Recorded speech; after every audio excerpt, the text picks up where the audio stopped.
Este es un mensaje del pastor John MacArthur, traducido y predicado en español para el mundo de habla hispana.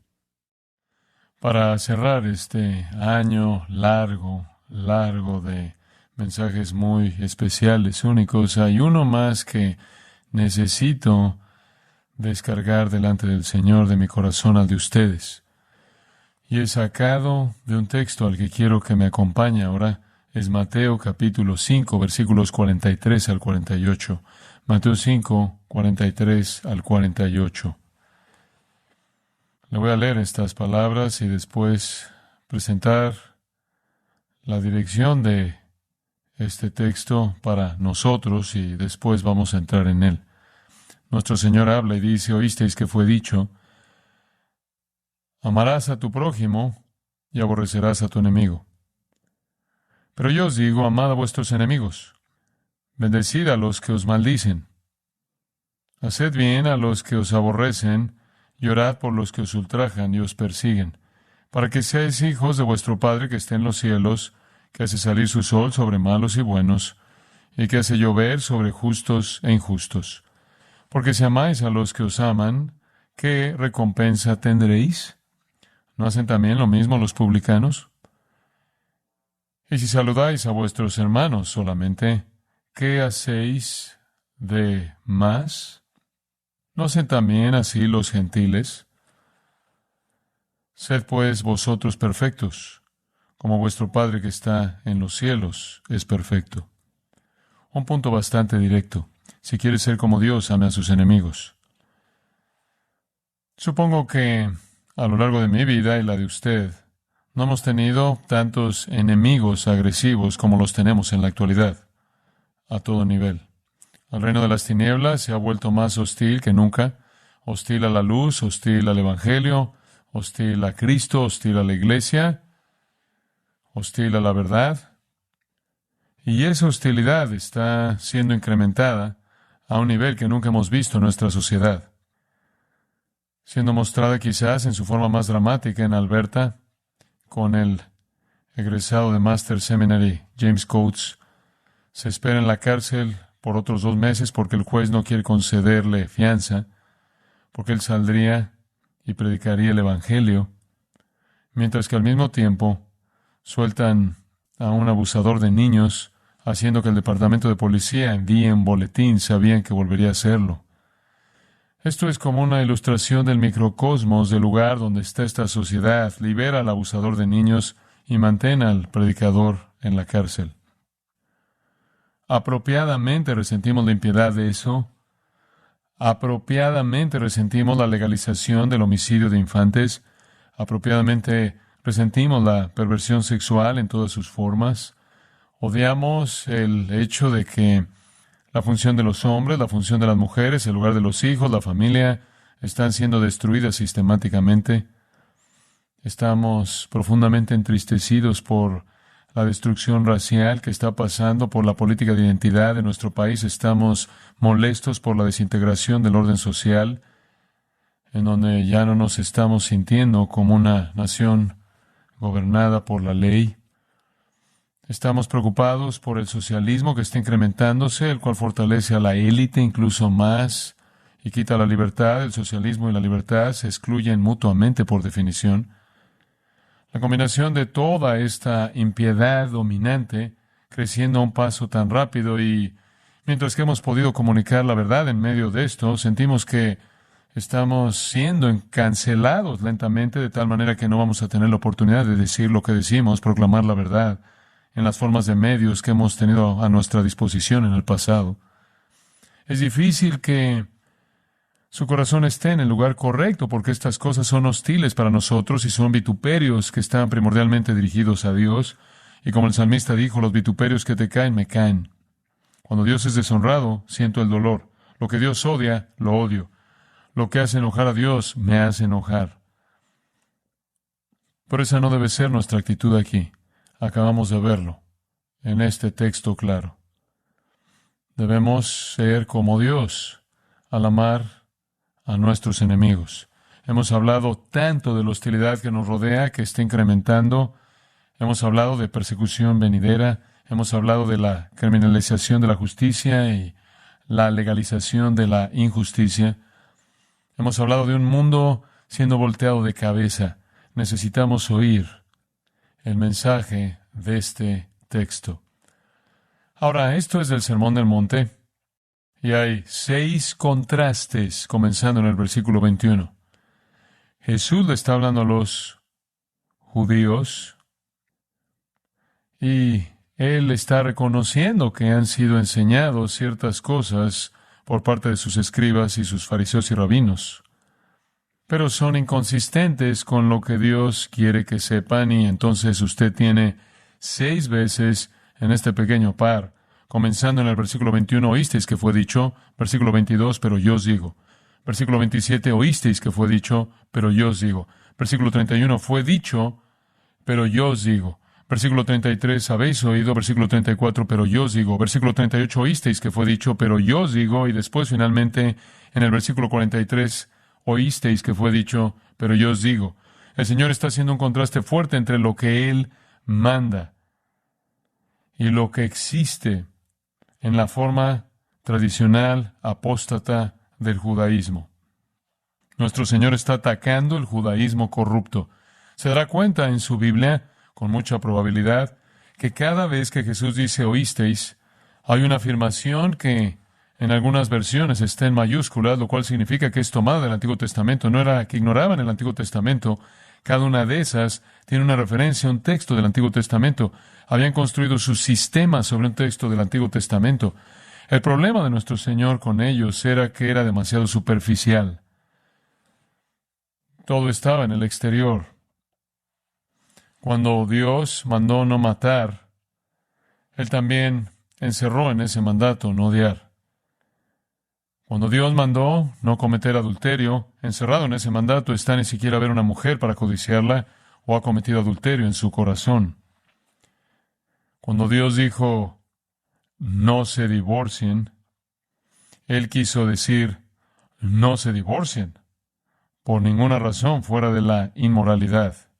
Habían inventado muchas justificaciones para el divorcio. Cuando Dios dijo no hagan votos falsos, no mientan, Dios no quiso decir a menos de que juren por el cielo, y eso de alguna manera cubre su mentira. Cuando Dios dijo ojo por ojo, diente por diente, Él no estaba entregándole a usted la venganza le pertenece a Él. No era que no tenían versículos bíblicos que fueran con su sistema, los tenían, pero los representaban mal.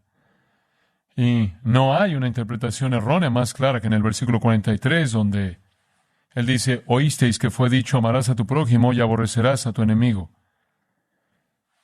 Pero yo os digo, amad a vuestros enemigos. La religión del judaísmo había aplanado los mandatos de Dios a una dimensión externa para justificar el odio, para justificar la lujuria, para justificar el divorcio, para justificar las mentiras, para justificar la venganza, para justificar el enojo. Pero la santidad es mucho más profunda que eso. Pero esta es una mirada clásica al externalismo superficial farisaico. Hay ciertas cosas que no hacen, pero debajo de la superficie están llenos de huesos de muertos. Están marcados por el enojo, la lujuria, el divorcio, las mentiras, la venganza y el odio. Y como consecuencia están viviendo en violación a los mandatos de Dios y la voluntad de Dios. Es el asunto del corazón lo que le preocupa al Señor. Siempre el asunto del corazón. Y ese es el asunto al que se dirige en el texto frente a nosotros. Quiero que vea el asunto final entonces, versículos 43 en adelante que le leí. Este asunto de amar a su prójimo y también amar a su enemigo. Segundo gran mandamiento, amarás a tu prójimo como a ti mismo, ¿verdad? Y los judíos hacían estragos con eso al definir prójimo de manera tan estrecha que regresaban las únicas personas que escogían amar. Esencialmente solo las personas en el grupo de ellos. Llegaron tan lejos como para decir que la población general estaba maldecida y habían legitimizado su menosprecio hacia la población general, sino el odio de ellos. Amaban a su prójimo muy bien, si usted los dejaba definir a su prójimo. Entonces veamos eso. Comenzaremos con la tradición de los judíos. Después veremos la enseñanza del Antiguo Testamento y después la verdad de Cristo. Entonces veamos el versículo 43. Oísteis que fue dicho, amarás a tu prójimo y aborrecerás a tu enemigo. Esta es la forma rabínica, superficial, de teología de nivel bajo en el judaísmo defectuoso. Oísteis que fue dicho. La frase conocida que presenta la enseñanza de los rabinos. Han sido enseñados, amarás a tu prójimo. Y ese es un buen comienzo. Levítico 19, 17 y 18 manda que usted ame a su prójimo. Mateo 22, Jesús dijo, este es el segundo y gran mandamiento, amarás a tu prójimo. Por cierto, dejaron afuera como a ti mismo. Deliberadamente, porque eso es demasiado que pedir. No hay, por cierto, ningún mandamiento en la Biblia amarte a ti mismo. Eso simplemente es parte de tu naturaleza caída corrupta. Usted hace eso automáticamente. La Biblia no le manda a usted a amarse a sí mismo. La Biblia le manda a amar a su prójimo como usted mismo. ¿Y cómo se ama usted a sí mismo? Bueno, usted debería estar familiarizado con eso. Es lo que usted hace todo el tiempo. Nuestro amor por nosotros mismos no es fingido, es ferviente, habitual, permanente. Tiene que ver con todas nuestras necesidades, todos nuestros deseos, todos nuestros intereses, todos nuestros deseos, todas nuestras esperanzas, todas nuestras ambiciones. Nos motiva a hacer todo lo que sea posible por asegurar nuestra propia felicidad, bienestar, satisfacción, comodidad e intereses. Busca nuestro propio placer y satisfacción. No conoce el límite en el esfuerzo y asegura todo esto y protección de cualquier daño. Y por cierto, nuestro amor por nosotros mismos es muy perdonador. ¿Se ha dado cuenta? Es una persona única la que ama a su prójimo de esa manera. Entonces, inmediatamente enfrentamos la realidad de que no amamos al Señor Dios con todo nuestro corazón, alma, mente y fuerzas, el cual es el primer mandamiento, entonces quedamos cortos ahí. Y ciertamente no amamos a nuestro prójimo como a nosotros mismos, entonces nos quedamos cortos ahí. Y como consecuencia, todos estamos bajo castigo divino. Usted puede tomar la ley en sus partes diferentes, o puede reducirla a 10 mandamientos, o puede reducirla a 2 mandamientos, y sea como sea que la vea, nos quedamos cortos. Los judíos justificaron el hecho de que odiaban a sus enemigos al añadir, amarás a tu prójimo y aborrecerás a tu enemigo. Ahora, eso es después de que ya habían definido estrechamente prójimo. Prójimo era otro judío en su grupo. No publicanos, no la chusma, como mencioné, Juan 7, 47 al 49, dice que maldecían a la chusma, la población judía en general. Su definición estrecha de prójimo era alguien en su grupo. Y al resto de la gente que estaba fuera de ese grupo altamente definido, ellos tenían un derecho de odiar. Ignoraron convenientemente, mientras que estaban viendo Levítico 19, 17, 18, que dice, amarás a tu prójimo como a ti mismo, convenientemente ignoraron el versículo 34, que dice, como un natural de vosotros tendréis al extranjero que mora entre vosotros, y lo amarás como a ti mismo. Eso es bastante selectivo. Tomaron los versículos 17 y 18, ignoraron el versículo 34 que dice, debes amar al extraño como a ti mismo. Ignoraron Éxodo 12:49. La misma ley será para el natural y para el extranjero que habitare entre vosotros. Usted no tiene el derecho de ser exigente al escoger, pero este odio de cualquier persona fuera del grupo se había desarrollado en algunas maneras muy sofisticadas. Había una de las sectas conocidas del judaísmo llamada los esenos. Era una especie de secta monástica, vivían junto al Mar Muerto. Allí es en donde se originaron los rollos del Mar Muerto. Y los esenos dicen cosas como esta, y esto es de su enseñanza. Ama a todos los que Dios ha escogido y odia a todos los que Él ha rechazado. Ama a todos los hijos de luz, cada uno conforme a su suerte en la comunidad de Dios, y odia a todos los hijos de las tinieblas. Los levitas maldicen a todos los hijos de Belial. ¿Y quiénes son los hijos de Belial? No esenos. Entonces, si no estás en nuestro grupo, estás maldecido. Y esto era visto como un nivel de justicia que probaba que realmente conocían la mente y el corazón de Dios, por lo menos para ellos. Entonces, en la tradición, en lo que habían desarrollado en el judaísmo, el mandamiento amar a tu prójimo se volvió una licencia para odiar. Una de las máximas de los fariseos, voy a citar, si un judío ve a un gentil caído en el mar, de ninguna manera lo levante de ahí, porque escrito está, no te levantarás contra la sangre de tu prójimo, pero este hombre no es tu prójimo. Fin de la cita. Si ves a un gentil ahogándose, deja que se ahogue. Tienes el derecho de ser indiferente. No es sorprendente entonces que los romanos acusaron a los judíos de odiar a la humanidad. Entonces eran muy selectivos al escoger textos del Antiguo Testamento para evitar lo que Dios de hecho dijo que era amar a todo mundo como te amas a ti mismo. ¿Qué es lo que el Antiguo Testamento en realidad enseña? Esa es la tradición de ellos, pero veamos el Antiguo Testamento. Los judíos entraron a Canaán, usted conoce la historia, claro, y se les mandó exterminar a los cananeos. Se les dijo, Deuteronomio 23, que los amonitas, los moabitas, los madianitas no debían ser tratados con amabilidad como un pueblo. ¿Entendió eso? No debían ser tratados con amabilidad como pueblo. De hecho, debían ser ejecutados. Y usted diría, leyendo los salmos imprecatorios, parece como si el odio de Dios hacia la gente es severo. ¿Por qué está mal para nosotros? Por ejemplo, en el Salmo 69, versículo 22. Esto es lo que el salmista ora.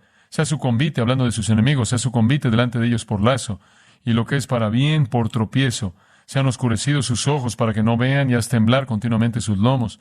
Derrama sobre ellos tu ira, y el furor de tu enojo los alcance. Sea su palacio asolado, en sus tiendas no haya morador, porque persiguieron al que tú heriste y cuentan el dolor de los que tú llagaste.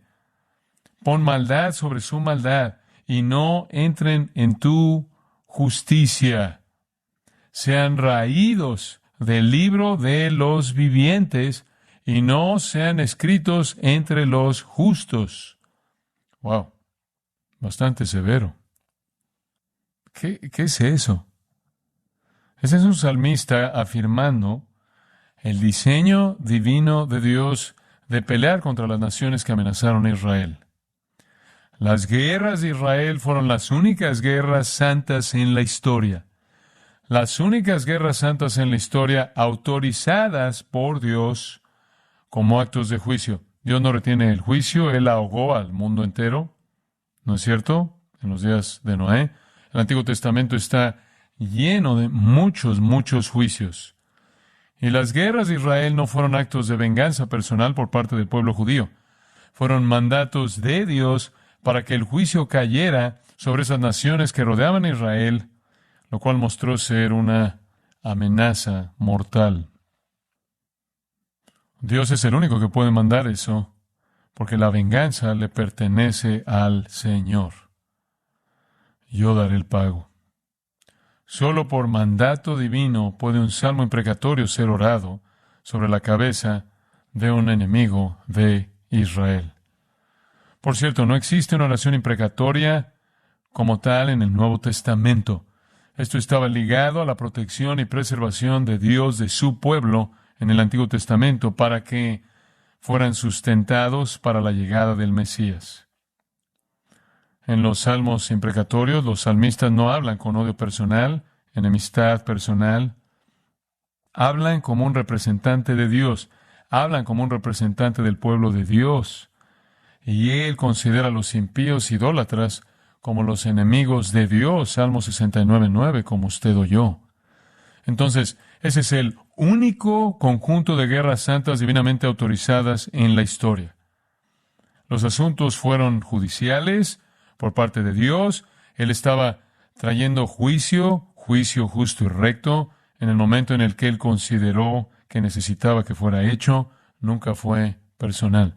Pero los fariseos y los escribas y los rabinos habían personalizado todo eso y usado escrituras como esa para justificar su odio personal. Tomaron esencialmente prerrogativas que le pertenecían únicamente a Dios y las operaron en sus relaciones personales.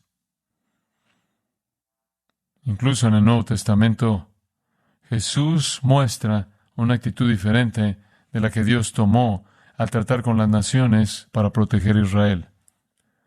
Jesús vio a Jerusalén y ¿qué hizo? Lloró. Lloró.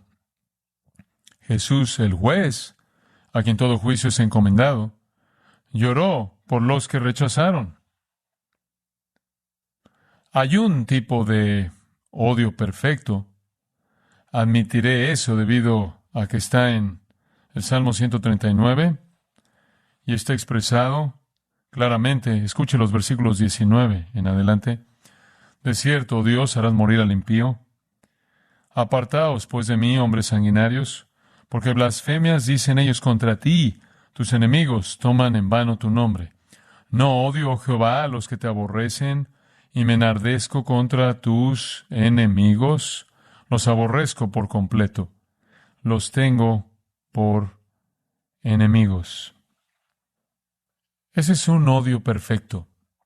Ese es un odio justo. Esa es la actitud de los mártires en Apocalipsis 6, en el quinto sello, que están bajo el altar orando porque el Señor ponga fin a la persecución del tiempo de la tribulación. Es correcto odiar lo que Dios odia y amar lo que Dios ama en el sentido amplio. Es correcto sentir el dolor cuando Dios es deshonrado. Los vituperios que caen en ti, caen en mí. Me acuerdo de la historia de Henry Martyn, misionero a la India. Y cuando llegó ahí, él fue a un templo hindú, donde había todo tipo de atrocidades, formas de idolatría.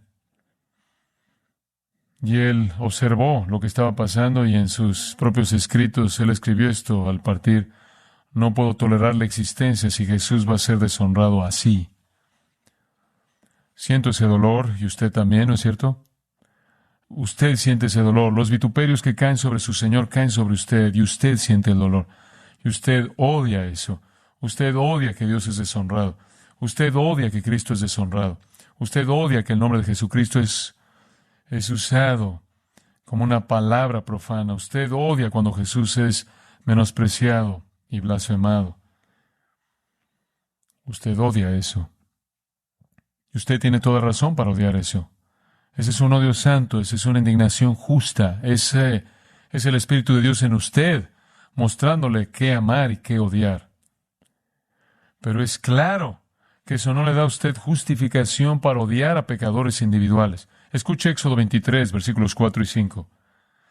Si encontrares el buey de tu enemigo o su asno extraviado, no hay mucha oportunidad de eso ahora, pero entiende el punto.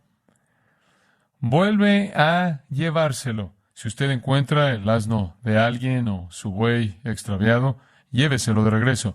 Si vieres el asno del que te aborrece caído debajo de su carga, ¿le dejarás sin ayuda? Antes bien, le ayudarás a levantarlo. Si usted encuentra el asno de alguien en el suelo porque la carga es demasiado grande, incluso si es su enemigo, usted alivia al asno de su carga. Usted expresa bondad no solo hacia su prójimo o su enemigo, sino hacia el animal de su enemigo. Creo que hay un par de ilustraciones realmente vívidas de esto. Usted recuerda la historia en 1 Samuel 24, cuando David fue a la cueva, misma cueva donde estaba Saúl, y Saúl estaba tratando de encontrar una manera de matar a David, y David se estaba escondiendo en la misma cueva en la que estaba Saúl, y Saúl estaba en la cueva, la Biblia dice, cubriéndose los pies, y David pudo haberlo matado. Él estaba en una posición comprometedora, pero David se acercó y cortó un pequeño pedazo de su ropa, y David se rehusó a quitarle la vida, y dice en 1 Samuel 24:10, porque David lo perdonó. Lo perdonó. Tuvo un sentido de compasión hacia su enemigo más severo y mortal, y no quiso quitarle la vida. Estuvo Simei en 2 Samuel 16, que empezó a maldecir a David. La gente dijo, dile que pare, y David dijo, no, déjalo maldecir. Hay un propósito en esto. Eso es bondad hacia enemigos malos.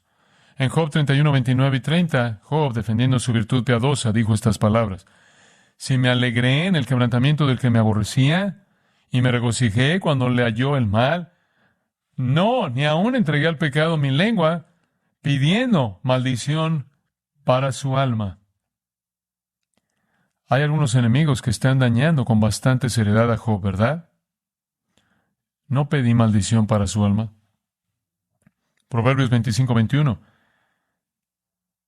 Si el que te aborrece tuviere hambre, dale de comer pan, y si tuviere sed, dale de beber agua, y Jehová te lo pagará. Entonces, hay suficiente información en el Antiguo Testamento para separar actitud personal hacia enemigos de acciones judiciales por parte de Dios contra naciones que eran una amenaza para su propósito redentor. Entonces, eso es un poco acerca de la tradición y enseñanza del Antiguo Testamento. Pero veamos el punto más importante, la verdad de Jesús en el texto frente a nosotros. Nuestro Señor va a corregir su interpretación equivocada de la voluntad de Dios con 3 principios en secuencia que corrigen este entendimiento equivocado. Están en secuencia y en ascenso. Ama a tus enemigos, ora por tus perseguidores, manifiesta que eres hijo. Entonces veamos el versículo 44. Ama a tus enemigos. Pero yo os digo, amad a vuestros enemigos.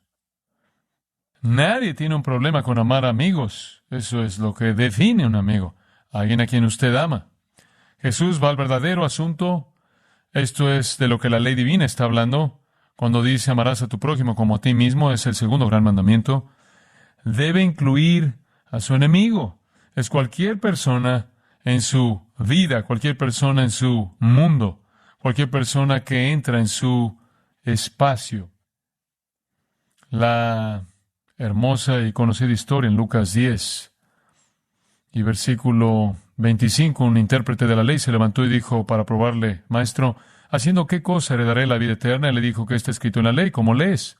Aquel respondiendo dijo, amarás al Señor tu Dios con todo tu corazón y con toda tu alma y con todas tus fuerzas y con toda tu mente y a tu prójimo como a ti mismo. Y le dijo, bien has respondido, haz esto y vivirás. Lo cual, claro, es imposible y ese es el punto que le estaba enseñando. Pero él, queriendo justificarse a sí mismo, dijo a Jesús, ¿y quién es mi prójimo? Dame una definición de prójimo. Jesús respondió y contó la historia del buen samaritano, ¿no es cierto? Un hombre descendía de Jerusalén a Jericó y cayó en manos de ladrones, los cuales le despojaron e hiriéndole se fueron, dejándole medio muerto. Vino un sacerdote, pasó de largo, un levita vino, pasó del otro lado. Un samaritano, un rechazado de raza mixta, odiado por los judíos, viéndole, fue movido a misericordia. Vendó sus heridas, echándoles aceite y vino, y poniéndole en su cabalgadura, lo llevó al mesón, y cuidó de él. Dio dinero al mesonero y le dijo, cuídamele y todo lo que gastes de más, yo te lo pagaré cuando regrese. ¿Quién pues de estos 3 te parece que fue el prójimo del que cayó en manos de los ladrones? Él dijo, el que usó de misericordia con él. ¿Quién es su prójimo? Cualquiera que necesita su misericordia. No importa si ese prójimo es uno que lo aborrece, como los judíos odiaban a los samaritanos. El rabino y el sacerdote no querían tocar al hombre, porque la teología de ellos decía, él es el problema en esto, porque es pecaminoso, y le dieron la vuelta por el otro lado del camino. El samaritano, despreciado y odiado y rechazado, tuvo compasión del hombre que socialmente era un enemigo. Amad a vuestros enemigos. Ectron su, ton ectron su, significa su enemigo personal. No está hablando de algunos colectivos. Es su enemigo personal. Agapate, de agapao, la forma más alta, más noble de amor. Y en el tiempo presente estén constantemente amando a sus enemigos. Este es el amor de la voluntad. Este no es el amor de la emoción. Este es el amor de la voluntad. No está relacionado a ninguna ganancia personal ni satisfacción personal. Es el amor de la benevolencia inconquistable. Es el amor de la buena disposición invencible. Simplemente un corazón amoroso que quiere liberar al enemigo de cualquier pensamiento de odio. Quiere rescatar al enemigo de pecado. Quiere ver su alma salvada. Es el amor más alto. Un escritor dice, no me puede caer bien una persona falsa, mentirosa, calumniadora, quien quizás me ha difamado una y otra vez. No me puede caer bien, pero puedo por la gracia de Jesucristo amarlo y ver lo que está mal con él, desear y trabajar para hacerle solo bien y sobre todo liberarlo de sus caminos malos. En Lucas 6 Jesús dijo: haced bien a los que os aborrecen. Entonces, amar a su prójimo significa buscar el bien más alto. Ese es el tipo de amor más noble. Y amar a sus enemigos significa lo mismo, buscar el bien más alto. Ahora, ¿cómo ocurre eso? Segundo punto, ore por sus perseguidores. Se manifiesta entonces en oración. Versículo 44, orad por los que os persiguen. Esos serán sus enemigos más severos. Usted tiene muchos enemigos que no lo persiguen a usted de manera personal, entonces simplemente tomemos la situación más extrema. Gente que lo persigue a usted. Esos son por los que usted ora. Regrese al capítulo 5, al versículo 10. En las bienaventuranzas, bienaventurados los que padecen persecución por causa de la justicia, porque de ellos es el reino de los cielos. Entonces esto asume que usted va a tener perseguidores. Bienaventurados sois cuando por mi causa os vituperen y os persigan y digan toda clase de mal contra vosotros mintiendo. Si lo están haciendo es usted es bienaventurado. ¿No es eso maravilloso? ¿Acaso eso no lo voltea de cabeza? Pienso en eso mucho. No solo ustedes bienaventurados, sino versículo 12, gozaos y alegraos, porque vuestro galardón es grande en los cielos. Lo que están haciendo es añadir a su recompensa eterna. Adelante, que lo hagan, porque así persiguieron a los profetas que fueron antes de vosotros. Usted está en buena compañía. Me pregunto si estos perseguidores de gente fiel entienden que sus esfuerzos están siendo invertidos por Dios, y a partir de su persecución viene bendición, y a partir de su persecución viene gozo y alegría, y a partir de su persecución viene recompensa eterna. Eso es muy importante, amigos, muy importante. Eso es algo muy importante de entender porque hace que usted vea la persecución de una manera totalmente diferente. Si usted ve la persecución dañándolo a usted va a cambiar su mensaje. Si usted ve la persecución añadido a su recompensa eterna, usted no cambia nada, ¿verdad?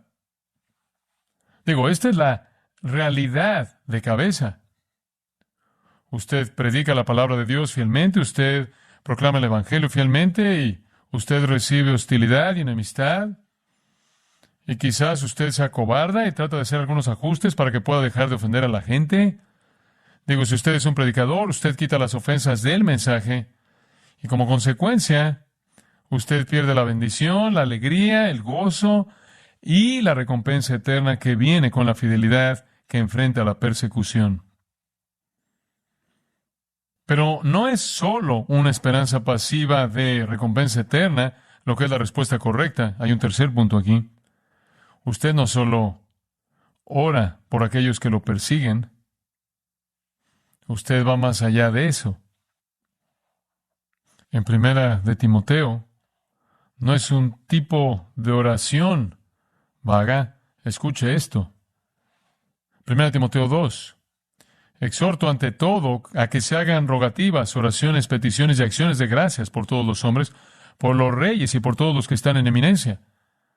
Ahora nos hemos elevado a la gente que tiene más poder para perseguir y estamos orando por ellos para que vivamos quieta y reposadamente en toda piedad y honestidad, porque esto es bueno y agradable delante de Dios nuestro Salvador, el cual quiere que todos los hombres sean salvos y vengan al conocimiento de la verdad. Entonces, ¿por qué estamos orando?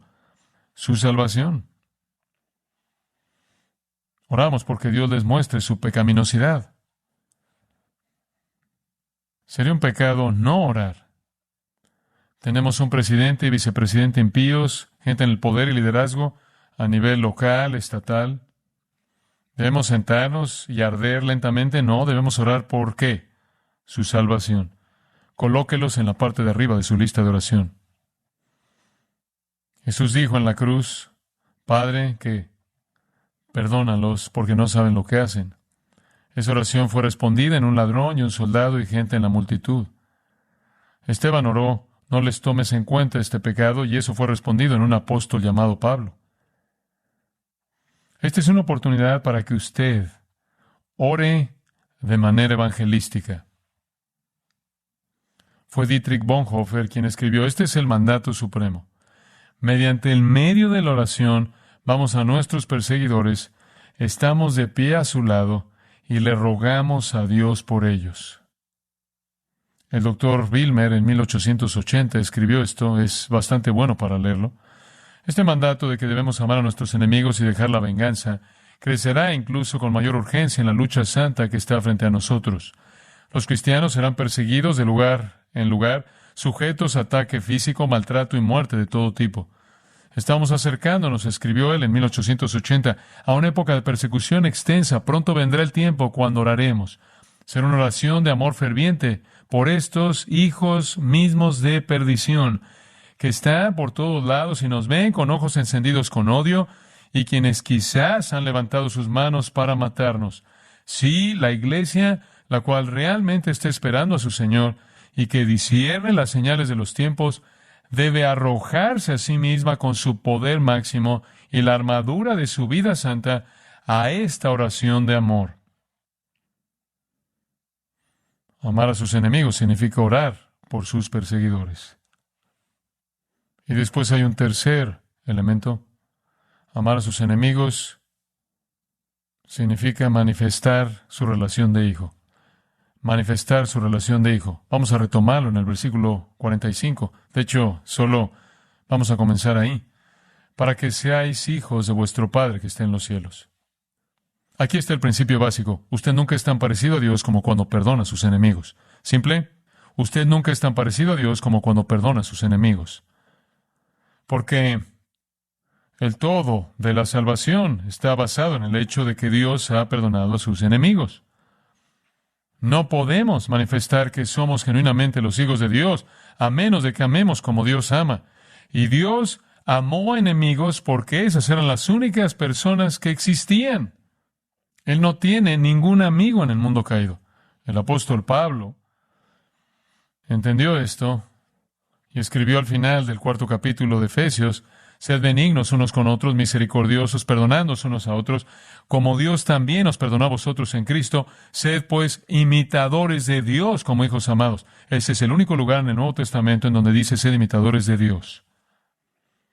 ¿Quiere usted imitar a Dios? Perdone enemigos.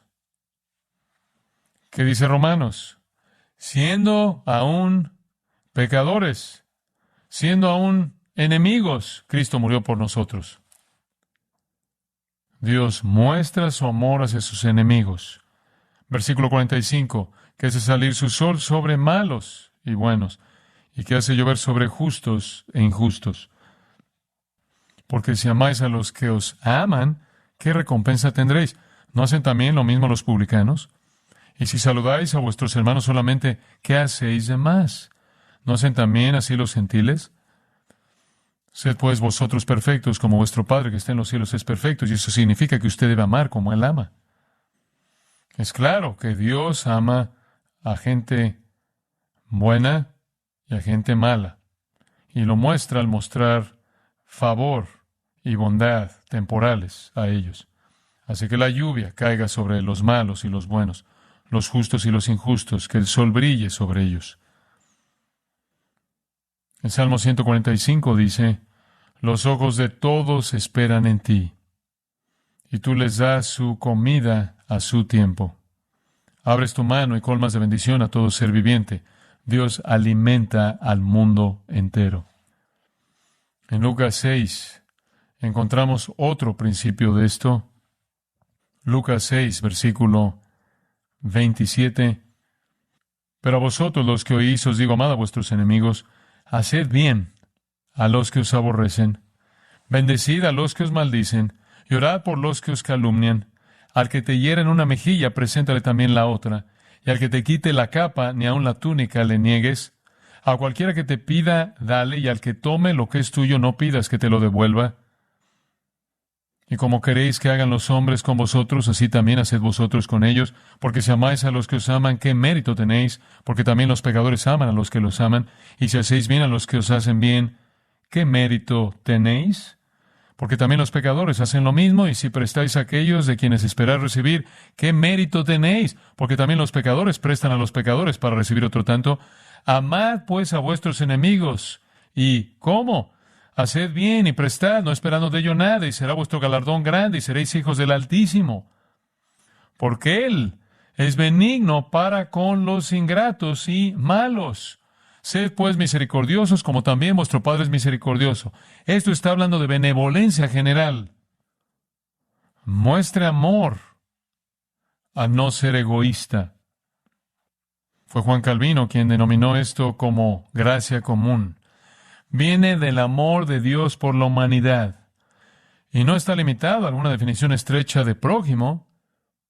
El sol brilla en la gente más reprobada que odia a Dios en el mundo y la lluvia cae también sobre ellos. Si usted quiere amar como Dios ama, usted tiene que amar a aquellos que lo aborrecen. Según lo que acabamos de leer en Mateo 5, usted tiene que amar a los que lo defraudan. Usted tiene que amar a aquellos que están afuera de su grupo social. No es suficiente simplemente amar a la gente en su grupo. Los paganos hacen eso. Y el resumen de eso, versículo 48, si usted quiere ser como Dios, ame a sus enemigos de la manera en la que Él ama enemigos. Entender la naturaleza del amor de Dios por el mundo de pecadores impíos no es fácil. Dios tiene un amor general, universal, que no discrimina, incondicional, que le extiende a todo mundo. Usted recuerda la historia del joven rico en el relato de Marcos capítulo 10. No arrepentido, rechazando a Cristo, un pecador soberbio, le dio la espalda a Cristo y la historia termina en Marcos, pero Jesús viéndolo, lo amó. Juan 3:16, Dios amó al mundo entero. ¿Cómo ama Dios al enemigo? Bueno, hay 4 maneras en las que Dios expresa gracia común o este amor general. Primero, bondad hacia todos. Y acabamos de leer eso. Él hace salir el sol sobre malos y buenos y la lluvia caer sobre justos e injustos. En ese sentido, 1 Timoteo 4:10, Él es el Salvador de todos los hombres de una manera física temporal. Él no le da al pecador lo que el pecador merece. Romanos 2:4 dice que Él ejerce paciencia y longanimidad con los pecadores. Los pecadores se enamoran, tienen hijos, disfrutan de la belleza de la creación, comen una buena comida, están rodeados de bendición temporal en la creación de Dios y el mundo de Él. Una segunda manera en la que Dios ama a los enemigos es con compasión. Hay un sentido general de lástima. Esto no solo está en el Nuevo Testamento. Le voy a leer un pasaje, hay varios en el Antiguo Testamento, pero en Jeremías 13, versículo 15. Escuchad y oíd, no os envanezcáis, pues Jehová ha hablado. Dad gloria a Jehová, Dios vuestro, antes que haga venir tinieblas, y antes que vuestros pies tropiecen en montes de oscuridad, y esperéis luz, y os la vuelva en sombra de muerte y tinieblas. Escuche esto, versículo 17. Mas si no oyereis esto, en secreto llorará mi alma a causa de vuestra soberbia, y llorando amargamente se desharán mis ojos en lágrimas. Si usted llega a imaginar a Dios llorando por los perdidos, esto es lástima. Esto es amor no basado en el valor actual de algo, sino en el valor perdido. El amor de Dios por uno a su imagen, eternamente desfigurado. Entonces, el amor de Dios hacia todos es mostrado en esta bondad común y en compasión. En tercer lugar, en advertencia. Advertencias incesantes, advertencias constantes. Pienso en Lucas 13, en donde la historia es contada de la torre que cayó, mató a la gente, acerca de los hombres de Pilato que vinieron y rebanaron a los galileos que estaban adorando en el templo. Y la gente le preguntó a Jesús, ¿acaso estas personas eran peores que cualquier otro? Y esa es la razón por la que esta calamidad sucedió. Eso en cierta manera era teología judía. Y Jesús dijo, arrepentidos, o lo mismo te va a pasar. Las advertencias, advertencias constantes, las encontramos desde el comienzo de la Escritura hasta el final. Advertencias. El primer capítulo de Segunda de Tesalonicenses habla del Señor Jesús, versículo 7, siendo revelado desde el cielo con los ángeles de su poder en llama de fuego, para dar retribución a los que no conocieron a Dios ni obedecen al Evangelio de nuestro Señor Jesucristo, los cuales sufrirán pena de eterna perdición, excluidos de la presencia del Señor y de la gloria de su poder. Esa es una advertencia. Esa es una advertencia. El libro de Apocalipsis está lleno de advertencias. Entonces, ¿cómo es que Dios ama a todo mundo? En bondad general, en expresiones de tristeza, lástima y compasión, en las advertencias imparables de la Escritura y de una manera final en la oferta del Evangelio. El amor general de Dios hacia la humanidad es revelado en su oferta incesante de salvación. A lo largo de la historia, pecadores en todo tiempo, en todo lugar, y Él le dijo a la iglesia que fuera por todo el mundo y predicar el Evangelio a toda criatura. El camino de la salvación ha sido presentado. Juan 1:9 dice que Cristo es la luz que alumbra a todo hombre. Jesús dijo, venid a mí, todos los que estáis trabajados y cargados. Mateo 11:28, yo os daré descanso. Mateo 22 contó una parábola acerca de personas que no vendrían, los judíos, y le dijo a sus discípulos, vayan a las carreteras y los caminos y llámenlos para que vengan. La predicación del Evangelio, la invitación del Evangelio es una extensión del amor de Dios. A sus enemigos después Él ofrece bondad general, bañándolos toda su vida, lástima y tristeza real por su situación penosa, advertencia y amonestación acerca del juicio devastador y eterno, y la oferta de ruego del Evangelio. Entonces, si usted quiere amar a su prójimo como Dios ama, muestre amabilidad, muestre lástima y compasión, adviértales y déles el Evangelio. Y ese pensamiento final, así es como es ser perfecto, como vuestro Padre, que está en los cielos, es perfecto. Bueno, eso no es posible. Pero esa es la meta. Esa es la meta. Usted dice que es un hijo de Dios, usted dice que es un hijo de Dios, entonces no puede odiar a sus enemigos, tiene que amarlos. Esa es la evidencia de que usted es un hijo de Dios. Esa es la evidencia de que la vida de Dios está en usted. Así es como debemos amar en el mundo. Nada corto de esto va a satisfacer a su Señor. Entonces, conforme las cosas se ponen difíciles, más difíciles, cada vez más difíciles, recuerde esto. Cuando la persecución venga a su camino, usted es bienaventurado. Cuando lo acusan falsamente usted, está alegre, se regocija. ¿Por qué? Porque está incrementando su recompensa. ¿Dónde? En el cielo. Y eso, entonces, se vuelve incentivo para amar a sus enemigos. Inclinémonos en oración.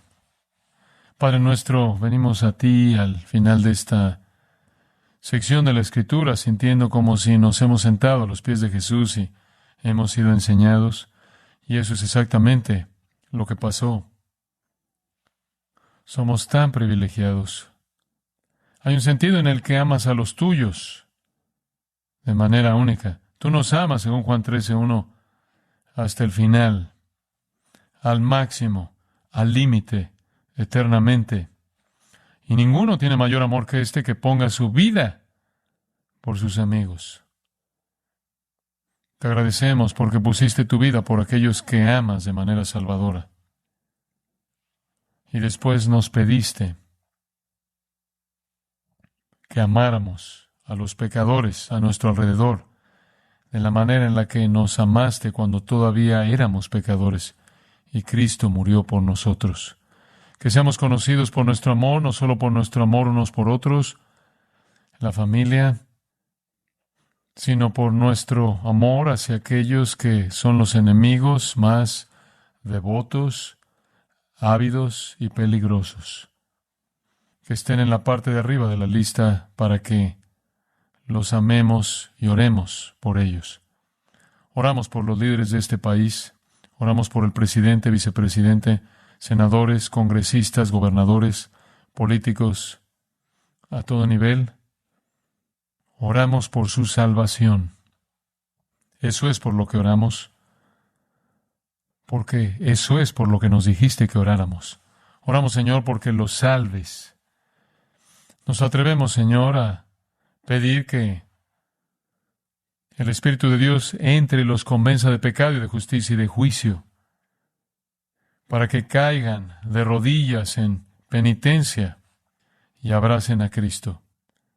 No depende de ellos, depende de ti. Señor, pedimos que tú muestres tu gracia y salves a algunos de estos que han planeado tal hostilidad contra tu verdad.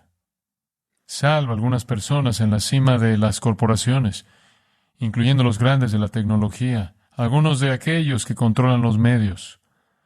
Sálvalos, Señor, para tu gloria. Que el testimonio sea tan poderoso, la transformación de estas personas, que sea ineludible ver lo que el Evangelio puede hacer. Y habiendo dicho eso, entendemos que está presentado en la Escritura que no habrá muchos poderosos, no muchos nobles, porque tú has escogido a los bajos y a los nadies y las cosas bajas. Pero, Señor, sé glorificado en la salvación de pecadores, incluso en la salvación de líderes. Lo pedimos solo para tu honor y tu gloria. Y que seamos conocidos por nuestro amor y oraciones evangelísticas imparables por todos aquellos que son enemigos de tu verdad. Conviértelos en amigos por tu gracia y usa nuestras oraciones de esa manera. Oramos con gratitud. Amén. Usted ha escuchado a John MacArthur.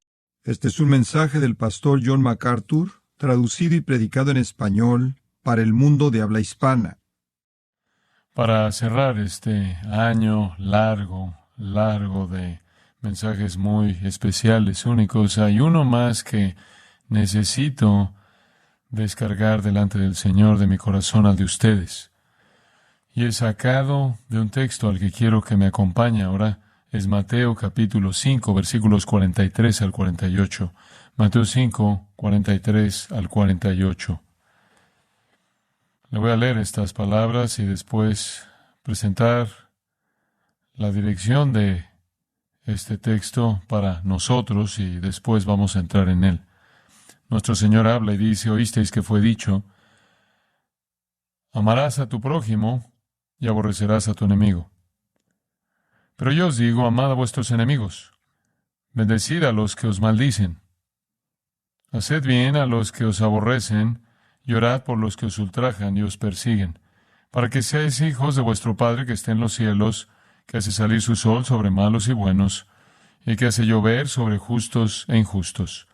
Porque si amáis a los que os aman, ¿qué recompensa tendréis? ¿No hacen también lo mismo los publicanos?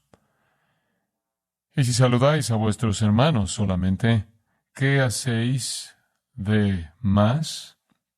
¿No hacen también así los gentiles? Sed pues vosotros perfectos, como vuestro Padre que está en los cielos es perfecto. Un punto bastante directo. Si quieres ser como Dios, ame a sus enemigos. Supongo que a lo largo de mi vida y la de usted, no hemos tenido tantos enemigos agresivos como los tenemos en la actualidad, a todo nivel. El reino de las tinieblas se ha vuelto más hostil que nunca, hostil a la luz, hostil al Evangelio, hostil a Cristo, hostil a la iglesia, hostil a la verdad. Y esa hostilidad está siendo incrementada a un nivel que nunca hemos visto en nuestra sociedad, siendo mostrada quizás en su forma más dramática en Alberta, con el egresado de Master Seminary, James Coates. Se espera en la cárcel por otros 2 meses porque el juez no quiere concederle fianza, porque él saldría y predicaría el Evangelio, mientras que al mismo tiempo sueltan a un abusador de niños, haciendo que el departamento de policía envíe un boletín, sabían que volvería a hacerlo. Esto es como una ilustración del microcosmos del lugar donde está esta sociedad. Libera al abusador de niños y mantén al predicador en la cárcel. Apropiadamente resentimos la impiedad de eso. Apropiadamente resentimos la legalización del homicidio de infantes. Apropiadamente resentimos la perversión sexual en todas sus formas. Odiamos el hecho de que la función de los hombres, la función de las mujeres, el lugar de los hijos, la familia, están siendo destruidas sistemáticamente. Estamos profundamente entristecidos por la destrucción racial que está pasando, por la política de identidad de nuestro país. Estamos molestos por la desintegración del orden social, en donde ya no nos estamos sintiendo como una nación gobernada por la ley. Estamos preocupados por el socialismo que está incrementándose, el cual fortalece a la élite incluso más y quita la libertad. El socialismo y la libertad se excluyen mutuamente por definición. La combinación de toda esta impiedad dominante creciendo a un paso tan rápido y mientras que hemos podido comunicar la verdad en medio de esto, sentimos que estamos siendo cancelados lentamente de tal manera que no vamos a tener la oportunidad de decir lo que decimos, proclamar la verdad en las formas de medios que hemos tenido a nuestra disposición en el pasado. Es difícil que su corazón esté en el lugar correcto porque estas cosas son hostiles para nosotros y son vituperios que están primordialmente dirigidos a Dios. Y como el salmista dijo, los vituperios que te caen, me caen. Cuando Dios es deshonrado, siento el dolor. Lo que Dios odia, lo odio. Lo que hace enojar a Dios, me hace enojar. Pero esa no debe ser nuestra actitud aquí. Acabamos de verlo en este texto claro. Debemos ser como Dios al amar a nuestros enemigos. Hemos hablado tanto de la hostilidad que nos rodea, que está incrementando. Hemos hablado de persecución venidera. Hemos hablado de la criminalización de la justicia y la legalización de la injusticia. Hemos hablado de un mundo siendo volteado de cabeza. Necesitamos oír el mensaje de este texto. Ahora, esto es del Sermón del Monte, y hay 6 contrastes, comenzando en el versículo 21. Jesús le está hablando a los judíos, y Él está reconociendo que han sido enseñados ciertas cosas por parte de sus escribas y sus fariseos y rabinos, pero son inconsistentes con lo que Dios quiere que sepan, y entonces usted tiene 6 veces en este pequeño par. Comenzando en el versículo 21, oísteis que fue dicho. Versículo 22, pero yo os digo. Versículo 27, oísteis que fue dicho, pero yo os digo. Versículo 31, fue dicho, pero yo os digo. Versículo 33, habéis oído. Versículo 34, pero yo os digo. Versículo 38, oísteis que fue dicho, pero yo os digo. Y después, finalmente, en el versículo 43, oísteis que fue dicho, pero yo os digo. El Señor está haciendo un contraste fuerte entre lo que Él manda y lo que existe en la forma tradicional apóstata del judaísmo. Nuestro Señor está atacando el judaísmo corrupto. Se dará cuenta en su Biblia, con mucha probabilidad, que cada vez que Jesús dice oísteis, hay una afirmación que en algunas versiones está en mayúsculas, lo cual significa que es tomada del Antiguo Testamento. No era que ignoraban el Antiguo Testamento. Cada una de esas tiene una referencia a un texto del Antiguo Testamento. Habían construido sus sistemas sobre un texto del Antiguo Testamento. El problema de nuestro Señor con ellos era que era demasiado superficial. Todo estaba en el exterior. Cuando Dios mandó no matar, Él también encerró en ese mandato no odiar. Cuando Dios mandó no cometer adulterio, encerrado en ese mandato está ni siquiera ver una mujer para codiciarla o ha cometido adulterio en su corazón. Cuando Dios dijo no se divorcien, Él quiso decir no se divorcien por ninguna razón fuera de la inmoralidad. Habían inventado muchas justificaciones para el divorcio. Cuando Dios dijo no hagan votos falsos, no mientan, Dios no quiso decir a menos de que juren por el cielo, y eso de alguna manera cubre su mentira. Cuando Dios dijo ojo por ojo, diente por diente, Él no estaba entregándole a usted la venganza le pertenece a Él.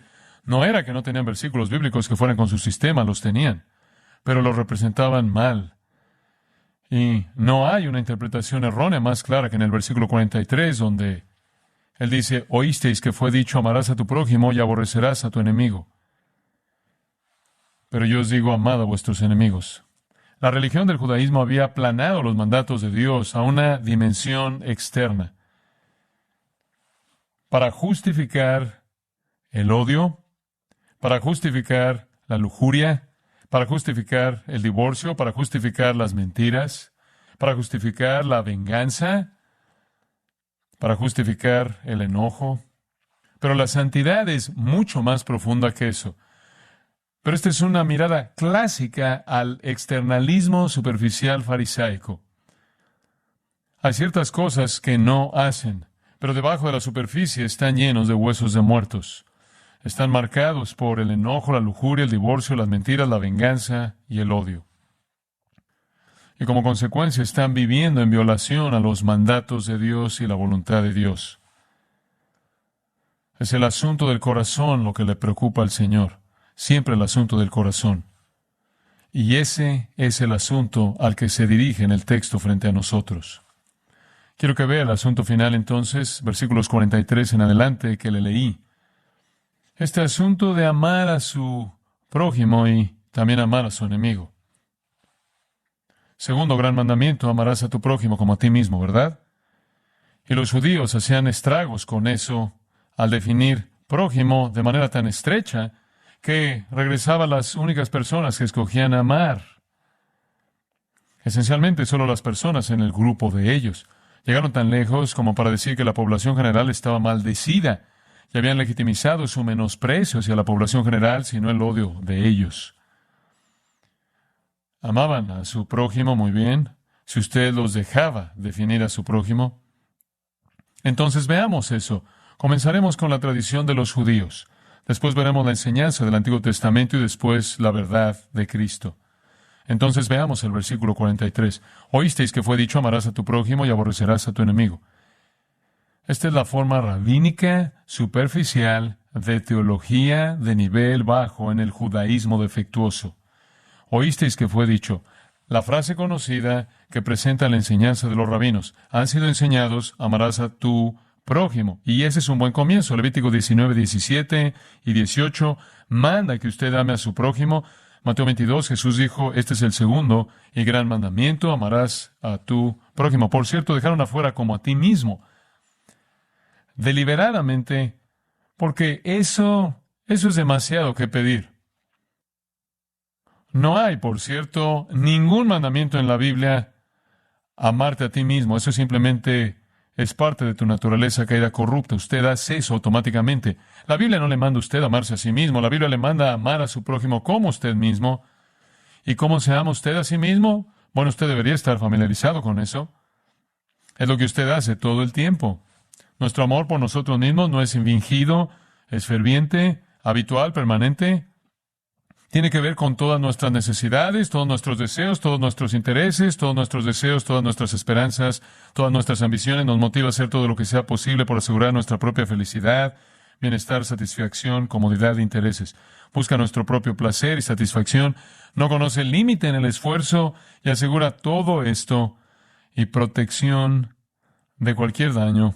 Y por cierto, nuestro amor por nosotros mismos es muy perdonador. ¿Se ha dado cuenta? Es una persona única a la que ama a su prójimo de esa manera. Entonces, inmediatamente enfrentamos la realidad de que no amamos al Señor Dios con todo nuestro corazón, alma, mente y fuerzas, el cual es el primer mandamiento, entonces quedamos cortos ahí. Y ciertamente no amamos a nuestro prójimo como a nosotros mismos, entonces nos quedamos cortos ahí. Y como consecuencia, todos estamos bajo castigo divino. Usted puede tomar la ley en sus partes diferentes, o puede reducirla a 10 mandamientos, o puede reducirla a 2 mandamientos, y sea como sea que la vea, nos quedamos cortos. Los judíos justificaron el hecho de que odiaban a sus enemigos al añadir, amarás a tu prójimo y aborrecerás a tu enemigo. Ahora, eso es después de que ya habían definido estrechamente prójimo. Prójimo era otro judío en su grupo. No publicanos, no la chusma, como mencioné, Juan 7, 47 al 49, dice que maldecían a la chusma, la población judía en general. Su definición estrecha de prójimo era alguien en su grupo. Y al resto de la gente que estaba fuera de ese grupo altamente definido, ellos tenían un derecho de odiar. Ignoraron convenientemente, Mientras que estaban viendo Levítico 19, 17, 18, que dice, amarás a tu prójimo como a ti mismo, convenientemente ignoraron el versículo 34, que dice, como a un natural de vosotros tendréis al extranjero que mora entre vosotros, y lo amarás como a ti mismo. Oh, eso es bastante selectivo. Tomaron los versículos 17 y 18, ignoraron el versículo 34, que dice, debes amar al extraño como a ti mismo. E ignoraron Éxodo 12:49. La misma ley será para el natural y para el extranjero que habitare entre vosotros. Usted no tiene el derecho de ser exigente al escoger, pero este odio de cualquier persona fuera del grupo se había desarrollado en algunas maneras muy sofisticadas. Había una de las sectas conocidas del judaísmo llamada los esenos. Era una especie de secta monástica, vivían junto al Mar Muerto. Allí es en donde se originaron los rollos del Mar Muerto. Y los esenos dicen cosas como esta, y esto es de su enseñanza. Ama a todos los que Dios ha escogido y odia a todos los que